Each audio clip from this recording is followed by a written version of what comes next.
Haleluya Hosana, haleluya Hosana. Thank you Jehovah.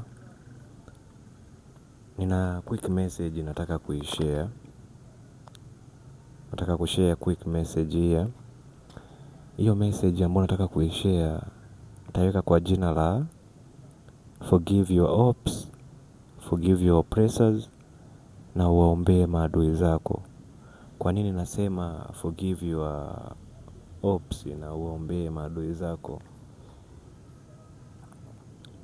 Ukisema uwaombee kifo wale ambao pengine ni vizuizi kwenye maisha yako, ukisema wale ambao wanaweka vizuizi kwenye maisha yako, ukisema uombee kifo, ukisema uombee kifo wale wanaokubackstab, wale wanaokusema ukiwapa mgongo, ukisema uombee kifo wale watu ambao pengine wanasubiria na wanaomba kwamba yani wanasubiri waone utaanguka lini, utajikuta utafind yourself ukizika watu wako wa karibu, utajikuta ukizika familia yako, pengine utajikuta ukizika wale watu ambao unawaona ni ndugu zako, utajikuta ukizika wale unaona pengine hata ni wazazi wako. Maana kuna muda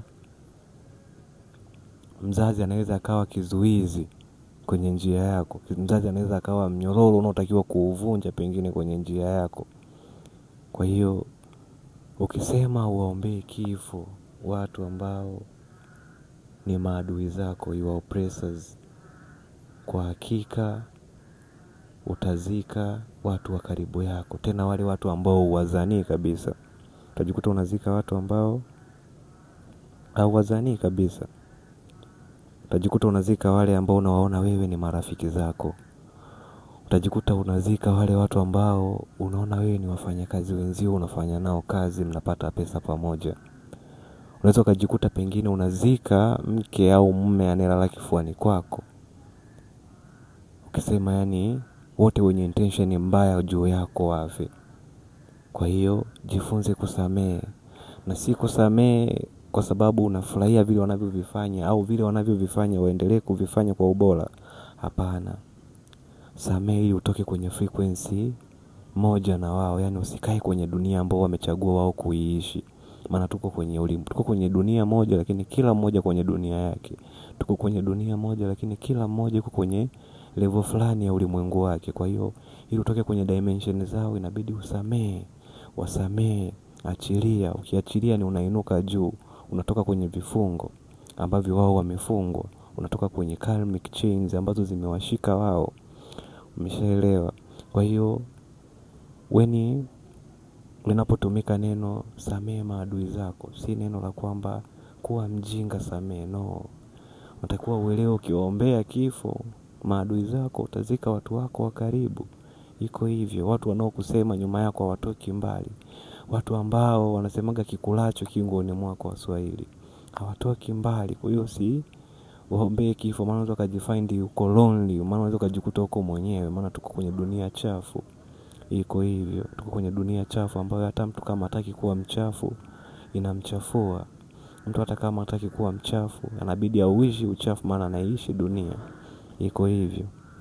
Na kwa nini pia anasema waombee maadui zako, au kwa nini hata Kristo anasema kwenye maandiko waombeeni wanaowauzi, waombeeni maadui zenu?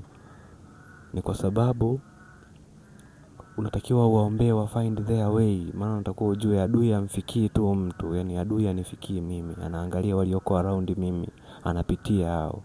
Adui hawezi kuniwekea mkono mimi, ataangalia walioko around mimi, amuhijack nani, amteke nani ili aniwekee mimi mkono. Kwa hiyo waombee wale waliokukosea au wanaokukosea au wanaokubackstab au wanaokupinga au wanaokuwekea vizuizi kwenye njia au wanaotaka kukuona ukiwa umeanguka. Waombee watoke kwenye hizo chains, waombee wa find their ways, waombee wajipate na wao wafuate maisha yao, waachane na ya kwako.